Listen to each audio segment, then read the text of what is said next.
नमस्कार मित्रों, मैं सतीश स्वामी एडवोकेट आज मैं एक और बहुत गंभीर विषय पर वीडियो लेकर हाजिर हुआ हूँ। सुप्रीम कोर्ट के आदेश के बावजूद सरकार क्यों पुलिस स्टेशन को सीसीटीवी के दायरे में नहीं लाती है? देखिए हाई कोर्ट, सुप्रीम कोर्ट ने इसके बारे में क्या आदेश दिए हैं और क्या स्टेटस है अभी। पंजाब और हरियाणा उच्च न्यायालय ने निर्देश दिया है कि परमवीर सिंह सैनी बनाम बलजीत सिंह और अन्य कौशल बनाम हरियाणा राज्य के फैसले के आदेश के अनुसार पूछताछ कक्ष यानी कि इंटरोगेशन रूम सहित पुलिस स्टेशनों के हर हिस्से में सीसीटीवी कैमरे लगाना चाहिए।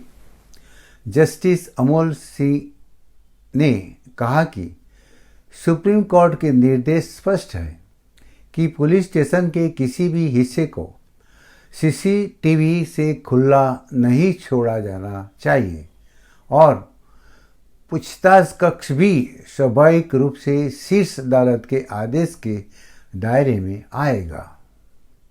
इसलिए सुप्रीम कोर्ट द्वारा जारी निर्देशों के साथ ही इस हद तक कि कैमरे न केवल प्रवेश और निकास बिंदुओं और पुलिस स्टेशनों के मुख्य द्वारों पर बल्कि सभी लॉकअप, कॉरिडोर, लॉबी और रिसेप्शन क्षेत्रों, बरामदे में भी लगाए जाए। घरों के बाहर, अधिकारियों के कमरे, लॉकअप रूम के बाहर, स्टेशन हॉल और पुलिस स्टेशन के परिसर के सामने, साथ ही वॉशरूम और शौचालय के बाहर स्पष्ट रूप से सीसीटीवी द्वारा पुलिस स्टेशन का कोई भी हिस्सा खुला नहीं छोड़ा जाना चाहिए। निगरानी स्वाभाविक रूप से किसी भी पूछताछ कक्ष को भी ऐसे निर्देशों के तहत कवर किया जाएगा। कोर्ट ने यह भी कहा कि भारत इस बहाने के पीछे नहीं छिप सकता कि कई अन्य देश हमसे कहीं अधिक उन्नत है और इसलिए यहाँ अपनाए गए तरीकों से यहाँ आरोपी व्यक्तियों से पूछताछ में कोई तुलना नहीं की जा सकती है। हम दुनिया की 5वीं या 6ठी सबसे बड़ी अर्थव्यवस्था है और इसलिए इस तरह की कोई भी दलील केवल थर्ड डिग्री के तरीकों का उपयोग करके शॉर्टकट लेने के बजाय पूछताछ सही जांच के समकालीन तरीकों के नहीं अपनाने के बहाने के रूप में ली गई प्रतीत होती है।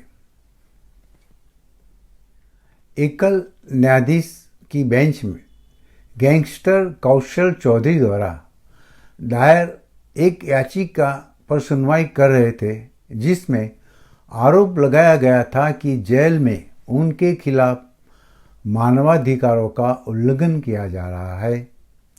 याचिकाकर्ता ने अदालत में कई दिशा निर्देश मांगे, जिसमें उससे पूछताछ की वीडियोग्राफी, जांच के दौरान मेडिकल जांच और जेल से बाहर ले जाने पर उचित सुरक्षा प्रदान करना शामिल है।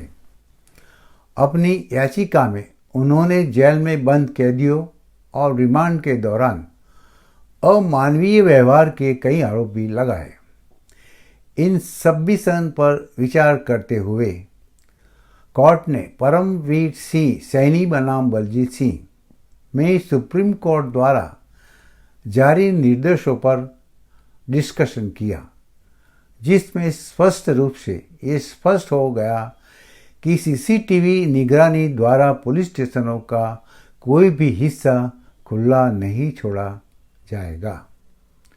इस पर यह भी अनुमान लगाया गया था कि पूछताछ कक्ष यानी इंटरोगेशन रूम में भी ये निर्देशों लागू होंगे।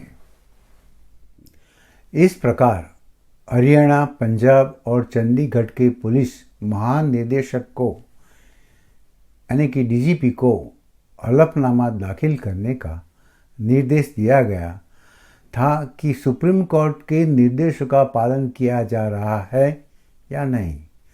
हरियाणा के डीजीपी का तर्क था कि दंड प्रक्रिया संहिता यानी कि सीआरपीसी में इस तरह के उपायों का कोई प्रावधान नहीं है। हालांकि न्यायालय ने उसी तर्क को ठुकरा दिया कि सर्वोच्च न्यायालय द्वारा घोषित कानून संविधान के अनुच्छेद 141 के अनुसार बाध्यकारी होगा। जो जजमेंट के बारे में मैंने बताया है वो दोनों जजमेंट की लिंक मैंने डिस्क्रिप्शन में दी हुई है। आप जाके वो दोनों जजमेंट डाउनलोड कर सकते हैं, पढ़ सकते हैं और इसके बारे में कोई भी अगर आपकी इंक्वायरी है तो मुझे कमेंट करके बता सकते हैं। मित्रों, हम जानते हैं कि किसी भी पुलिस स्टेशन में जब कोई गुनहगार पहुंचता है या किसी नागरिक की पूछपरछ भी करनी होती है तो उनका स्वागत गाली गलौज और थप्पड़ से होता है। जब कभी कोर्ट में ऐसे आरोपी को हाजिर करते हैं दूसरे दिन तो कोर्ट द्वारा पूछा जाता है कि पुलिस से कोई फरियाद है तो कोर्ट में वो व्यक्ति ना ही बोलता है, क्योंकि उसे पता है कि और वो परेशानी में पड़ना नहीं चाहता। लेकिन इसमें अपवाद भी होते हैं, सब एक जैसे नहीं होते। प्रॉपर ट्रेनिंग के बाद पुलिस वाले साइंटिफिक तरीकों से पूछताछ करते हैं। अभी आपने देखा कि पुलिस स्टेशन में सीसीटीवी इंट्रोगेशन रूम में और हर जगह क्यों ज़रूरी है। आपने ये मेरा वीडियो देखा इसलिए मैं आपको धन्यवाद करता हूँ। आज के लिए इतना ही, फिर मिलेंगे कभी कोई महत्वपूर्ण विषय पर वीडियो लेकर। धन्यवाद, नमस्कार।